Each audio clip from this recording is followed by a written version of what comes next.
तो दोस्तों आज हम बनाने जा रहे हैं अरवियों के पत्तों के पतौड़े। ये हमारी ट्रेडिशनल डिश है, बहुत समय से हमारे गांव देहातों में बनती आई है और बहुत ही टेस्टी डिश है दोस्तों। तो मेरी माँ इसको मेरी मम्मी से बनाती थी हमेशा जब मैं छोटा था, तो उन्हीं से मैंने ये बनाना सीखा है। तो दोस्तों ये हैं अरवी के पत्ते।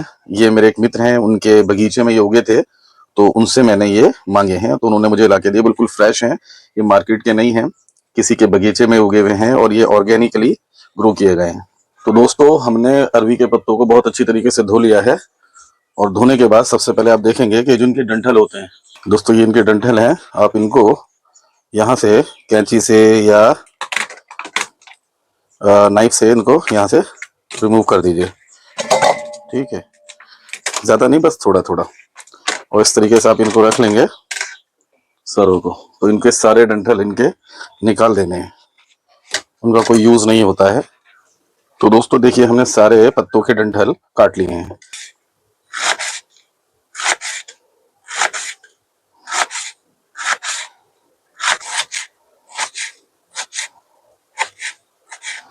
दोस्तों कुकिंग मेरी हॉबी है और मुझे बड़ा शौक है, मुझे बहुत अच्छा लगता है सम टाइम कुकिंग करना।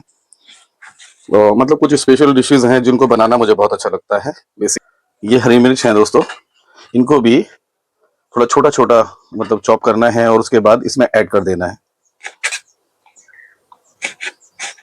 Like this.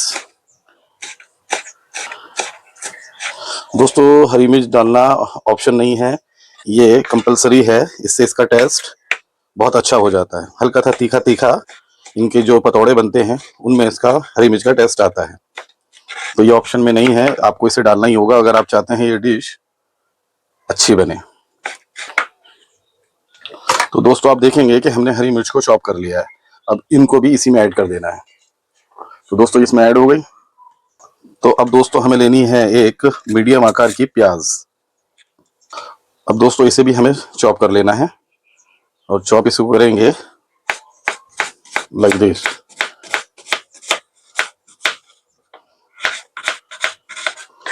इतनी प्याज बहुत रहेगी दोस्तों, तो इस प्याज को भी इसमें ऐड कर देते हैं अरवी के पत्तों में। तो दोस्तों हमने इसके अंदर हरी मिर्चें ऐड करी हैं और प्याज ऐड करी है, इसके अलावा हमारा इसके अंदर सिर्फ अरवी के पत्ते हैं। आप देखेंगे ये दोस्तों कि इस तरीके से हो गई हैं सारी। अब इसमें हम बेसन मिला लेंगे। दोस्तों बेसन बस इतना रखना है कि ये जो है ना आपस में चीजें जो है बाइंड हो जाए, बहुत ज्यादा बेसन का यूज नहीं करना है। तो दोस्तों ये मेरी कुटी हुई मिर्चें हैं जो मैंने इसमें डाल दी है।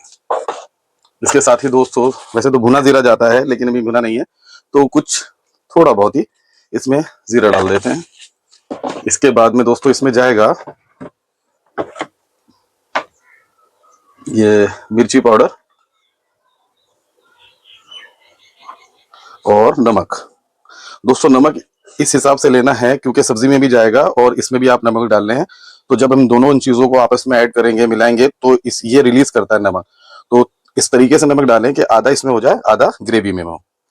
तो ये अपना देख लीजिए कैसे करेंगे। थोड़ी सी हल्दी, उसके बाद दोस्तों इसे आपस में हाथ से ऐसे अच्छी तरीके से मिला लेंगे। तो अब आप दोस्तों देखेंगे कि बेसन को मैंने चारों तरफ इन पत्तों से लगा दिया है। अब नीड के हिसाब से पानी डालेंगे, इतना कि बेसन जो है वो बाइंड कर ले इन पत्तों को। इफ कम होगा तो दोस्तों थोड़ा सा और ले लेंगे, मैं आपको दिखाऊंगा बेसिकली कैसा हमें रखना है। आप दोस्तों देखेंगे इसमें पत्ते ज्यादा दिख रहे हैं, बेसन कम है, क्योंकि हमें बेसन सिर्फ उतना लेना है जो इनको बाइंड कर दे, इसके अलावा ज्यादा बेसन नहीं लेना है। तो दोस्तों अब आप देखेंगे कि ये बिल्कुल उतना आपस में बाइंड हो गया, मिल गया है जितना हमें इसको चाहिए। तो चलिए अब इसको स्टीम करेंगे। दोस्तों अगर आप चाहें तो इसमें खाने वाले सोडे की एक चुटकी मिला लीजिए, मैं नहीं मिलाता हूँ क्योंकि उससे उसका टेस्ट थोड़ा सा डिफरेंट हो जाता है और ये बहुत सॉफ्ट हो जाती है, इतनी सॉफ्ट के मज़ा नहीं आता उन्हें खाने में, तो मैं नहीं मिलाता हूँ। लेकिन कुछ लोग मिलाते हैं, तो आप चाहें तो मिला सकते हैं, वो ऑप्शनल है। मुझे थोड़ा सा हार्ड और टाइट ही ये पसंद है। तो दोस्तों हमारा ये बाइंड हो गया है, मेन इंग्रेडिएंट है ये अरवी के पतोड़ों की सब्जी का। तो दोस्तों ये मेरा होममेड स्टीमर है, इसे मैंने खुद बनाया है। ये जाली इसके ऊपर मैंने रख दी है और ये एक बाउल है जिसमें खाना वगैरह बनता है, उसके ऊपर एक जाली बस मैंने इसके काटी है। और इसे अच्छी तरीके से मैं ग्रीस कर रहा हूँ, अदरवाइज स्टिक हो जाता है, चिपक जाती है जो भी चीज़ इसके ऊपर हम स्टीम करते हैं। चिपकेगी अभी भी, लेकिन थोड़ी सी कम। तो आप देखेंगे दोस्तों हमारा पानी पूरी तरीके से गर्म हो चुका है। अब ये दोस्तों ये वो है अरवी के पत्ते जो मैंने मैश करके रखे हैं बेसन के साथ में, जिसमें मैंने हरी मिर्च वगैरह मिलाई है, प्याज मिलाया, नमक मिर्च मिलाई है। तो दोस्तों अब इसके अंदर से इस हिसाब से छोटे छोटे, एक तरीके से हम पकौड़े बनाते हैं, बिल्कुल उस हिसाब से आप ले लेंगे। आप देखेंगे कि ये मैं कितना साइज आपको दिखा रहा हूँ। और दोस्तों 1 बाई 1 इसको आप ऐसे करके रखेंगे, लाइक दिस। दोस्तों आप देखेंगे दोस्तों इस पे जो मैंने कुटी मिर्ची डाली हैं वो भी दिख रही हैं। तो आप देखेंगे दोस्तों साइज एक्चुअली ज्यादा बड़ा ना करें, और अगर गलती से हो जाता है तो कोई टेंशन नहीं है, आप बाद में बीच में नाइफ से उसे दो कर लें। पहले मैं बनाता था तो बड़ा ही बनाता था, बाद में उसके जो मैं 2 पीस 3 पीस करता था, लेकिन अब मैं डालते ही छोटे हूँ ताकि बाद में उन्हें काटना ना पड़े। ये साइज परफेक्ट है, क्योंकि दोस्तों जब हम इसके अंदर ग्रेवी में डालेंगे ना ये थोड़े से फैलेंगे भी, इसलिए बहुत बड़ा साइज ना लें, बेटर होगा। दोस्तों बहुत ही मजेदार डिश है ये, अगर आप बनाना चाहें तो जो ना बिंदास बनाइए, बड़े मजे की लगती है बनने के बाद में, और हेल्दी भी है। मेरी माँ बनाती थी, मुझे बहुत अच्छा लगता है ये, मतलब ये डिश मुझे बहुत पसंद है, मैंने अपनी मम्मी से ही बनानी सीखी है ये। अब इससे ज्यादा दोस्तों इसमें नहीं आ पाएंगे, तो हम इनको स्टीम कर लेते हैं पहले। तो अब हमारा दूसरा पार्ट जो हमारे स्टीमर का है दोस्तों वो ये है, क्योंकि ये होममेड स्टीमर है, डीआईवाई प्रोजेक्ट के थ्रू बना हुआ। तो दोस्तों अब ये दूसरा पार्ट मैंने इसमें रख दिया, और लास्ट पार्ट दोस्तों इसका ये है।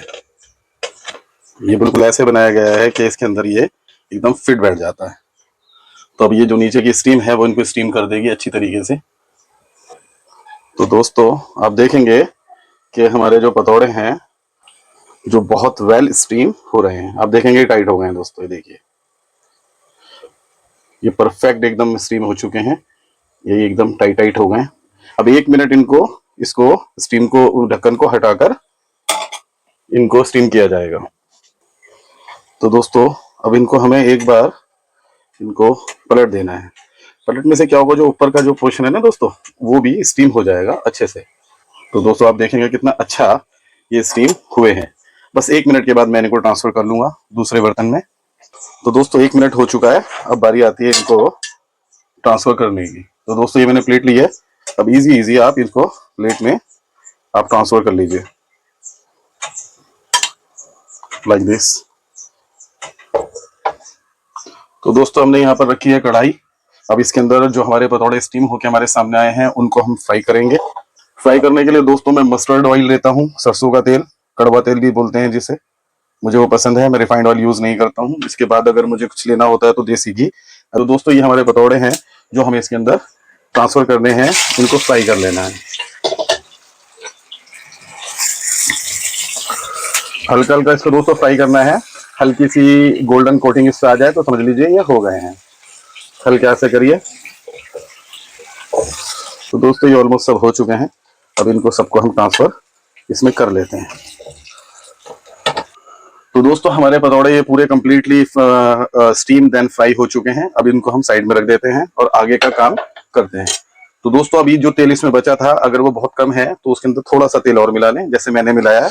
तो दोस्तों अब आप आगे का देखेंगे कि ये प्याज मैंने ली है, एक मीडियम आकार की प्याज को आधा लिया है, और ज्यादा नहीं लिया है दोस्तों। इसमें मैंने थोड़ी सी 4 काली मिर्च ली है, और एक ये दालचीनी का थोड़ा सा टुकड़ा लिया है, जीरा लिया है, हींग ली है, और दोस्तों यहाँ देखेंगे आप मेथी। तो दोस्तों मेथी के दाने जो है ना कंपलसरी है, डालने ही डालने अगर आप इस डिश को बना रहे हैं। उसके बाद दोस्तों मैंने एक मीडियम आकार का टमाटर लिया है, उसको चॉप कर लिया है, एक हरी मिर्च, ऐसे एडिशनल ऑप्शनली है, अगर डालें तो डाल दें, अदरवाइज कोई दिक्कत नहीं है। तो दोस्तों हमारा तेल गर्म हो गया है, तो सबसे पहले हम प्याज डालेंगे और साथ में डाल देंगे ये सूखे मसाले। ठीक है दोस्तों, तो ये हमारा इसमें सब चला गया, इनको अच्छे से गोल्डन ब्राउन करेंगे। दोस्तों यहाँ देखेंगे आप, मैंने अदरक लहसुन के पेस्ट में लाल मिर्च का पाउडर, हल्दी पाउडर और धनिया पाउडर और पिसा गरम मसाला, नमक वगैरह सब मिलाकर रखा हुआ है। तो दोस्तों अब ये जैसी प्याज हमारी गोल्डन ब्राउन हो जाएगी, जो ऑलमोस्ट हो गई है दोस्तों, तो उसके अंदर जो मैंने ये सब चीजें अदरक लहसुन के पेस्ट में मिला के रखी हुई है, इसके अंदर डाल दूंगा लाइक दिस। और इसी के साथ दोस्तों ये टमाटर भी ऐड कर दूंगा। दोस्तों मीडियम फ्लेम पे इसे इतना कुक करना है कि इसकी स्मेल निकल जाए और इसके अंदर जो एक्सेस वाटर है वो भी इसके अंदर से उड़ जाए। इसको चलाते रहना है, अदरवाइज मसाला नीचे से लग जाएगा। दोस्तों जब ये मसाला ऑलमोस्ट कंप्लीट रेडी हो चुका होता है, रोस्ट हो चुका होता है, जिसे कहते हैं भुनना, तो दैट टाइम मैं क्या करता हूँ ना, ये हरा धनिया है दोस्तों, इसको बहुत बारीक बारीक चॉप करके इसके अंदर फाइन चॉप करके डालना होता है दोस्तों। मैं डालता हूँ, लोग मतलब बाद में भी डालते हैं इसे, लेकिन मैं इस स्टेज पे इसलिए डालता हूँ क्योंकि जो इसकी ग्रेवी है उसके अंदर ये कुकड हो जाता है और हल्का सा हरा हरा कसूरी मेथी की तरह उसमें ग्रेवी में दिखता है, जो बहुत अच्छा लगता है। और इसका जो अरोमा है हरे धनिया का, वो भी बहुत अच्छे से इस पूरी डिश के अंदर आ जाता है। बाद में आप ऑप्शनल है, आप बाद में डाल दीजिए अगर डालना चाहते हैं, लेकिन मैं इस स्टेज पे डालता हूँ और बाद में भी कई बार डाल देता हूँ। लेकिन इस स्टेज पे अगर आप डालेंगे तो आप देखेंगे कि बाद में डालने की आपको जरूरत नहीं पड़ेगी। और धनिया का भी पूरा काम होगा, जिसलिए हम धनिया डालते हैं अरोमा के लिए और सुंदरता की खूबसूरती के लिए। तो दोस्तों वो दोनों ही काम यहाँ पर हो जाते हैं। तो दोस्तों हमारा मसाला कंप्लीटली रेडी हो चुका है। अब इसके अंदर हमें पानी ऐड करना है। एक्चुअली क्या है ना, जब पतौड़े बनाते हैं या मुंगुचे बनाते हैं तो पानी को पहले बॉईल कर लेना होता है अच्छी तरीके से। दोस्तों इसके अंदर मैं ऑलमोस्ट 1 लीटर पानी डालूंगा और उसको बहुत अच्छे से गर्म करूंगा। मतलब एक समझ लीजिए वो जब खौल जाएगा उसके बाद ही इसमें पतौड़ों को ऐड किया जाएगा। अदरवाइज क्या होगा ना, पानी जो है पतौड़े इसको पी लेते हैं बहुत ज्यादा और इसके अंदर ग्रेवी दिखती नहीं है, तो थोड़ी सी ग्रेवी भी इसमें रखनी होती है। तो दोस्तों आप देखेंगे कि जो हमने इसमें 1 लीटर पानी डाला था मसाले के अंदर, वो बहुत अच्छी तरीके से बॉइल्ड होने लगा है, खौलने लगा है, समझ लीजिए आप। तो दोस्तों देखेंगे आप पानी पूरी तरीके से अच्छे से बॉइल्ड हो चुका है। ये स्टेज वो है जिस स्टेज पे हमें जो पतौड़े हैं वो इसके अंदर ऐड करने हैं। तो चलिए दोस्तों इसको ऐड कर लेते हैं। ये पतौड़े दोस्तों 1 बाय 1 डाल दीजिए या एक साथ डाल दीजिए, जैसी आपकी मर्जी। लेकिन पानी ज्यादा है तो उछल सकता है, इसलिए मैं 1 बाय 1 डाल रहा हूँ। अभी ठीक है, अभी कुछ नहीं करना है दोस्तों, बस इसके अंदर एक ढंग का बॉईल देना है। अच्छा सा एक ये बॉईल आ जाए, खोलन जिसे कहते हैं, तो उसके बाद में गैस को बंद कर देना, इसे ढक के छोड़ना है 10 मिनट के लिए। देन आप इसको सर्व कर सकते हैं, खा सकते हैं, ये रेडी हो जाएगी डिश। ठीक है दोस्तों, तो बस ये एक बॉइल्ड इसमें आ गया है। अब आप गैस बंद कर दीजिए लाइक दिस और इसको ढक दीजिए। 10 मिनट के बाद में दोस्तों ये डिश रेडी होगी सर्व करने के लिए। तो दोस्तों 10 मिनट हो चुके हैं, अब चेक करते हैं अपनी डिश को। तो दोस्तों आप देखेंगे कि ये डिश देखने में बिल्कुल ऐसी लग रही है जैसे कोई नॉन वेज हो, जैसे चिकन या फिश वगैरह बनी हो। तो दोस्तों आप एक बात चीज को और चेक करें कि देखिए जो मैंने हरा धनिया जब डाला था वो उसके ऊपर पानी के ऊपर ग्रेवी के ऊपर आ गया है, यानी कि अब इसको डालने की जरूरत नहीं है बिल्कुल भी। अच्छे से वो कुकड हो चुका है, अच्छे से पूरे में स्प्रेड हो चुका है। तो दोस्तों ये डिश हमारी रेडी है सर्व करने के लिए, खाने के लिए। चलिए इसको निकाल लेते हैं। तो दोस्तों ये ऐसे करके निकाली जाती है। तो दोस्तों हमारी डिश बनके रेडी है, जो है अरवी के पत्तों के पतौड़े। दोस्तों ये बिल्कुल खाने में ऐसी होती है जैसे आप फिश करी खा रहे हो, और ये बनाई भी बिल्कुल वैसे ही जाती है। इसकी ग्रेवी पतली रखी जाती है दोस्तों, बहुत गाढ़ी नहीं, चाहे तो गाढ़ी कर लें, थोड़ी सी थिक कर लें, लेकिन मुझे नहीं लगता वो अच्छी लगती है, ऐसी ज्यादा अच्छी लगती है। और अभी ये पानी पी लेंगे पतौड़े तो ये ग्रेवी थोड़ी और कम हो जाएगी। दोस्तों आप चाहें तो इसे रोटी के साथ खाएं, चाहे तो चावलों के साथ खाएं, आप जैसे भी इसे खाएं, ये बहुत ही टेस्टी लगती है डिश। एक बार इसे जरूर ट्राई करें, जिन लोगों ने पहले इसको ट्राई नहीं किया है। तो मैंने जो रेसिपी बताई है उसके हिसाब से इसको एक बार कुक करें, देखें बहुत ही ज्यादा टेस्टी सब्जी बनती है ये अरवी के पतौड़े।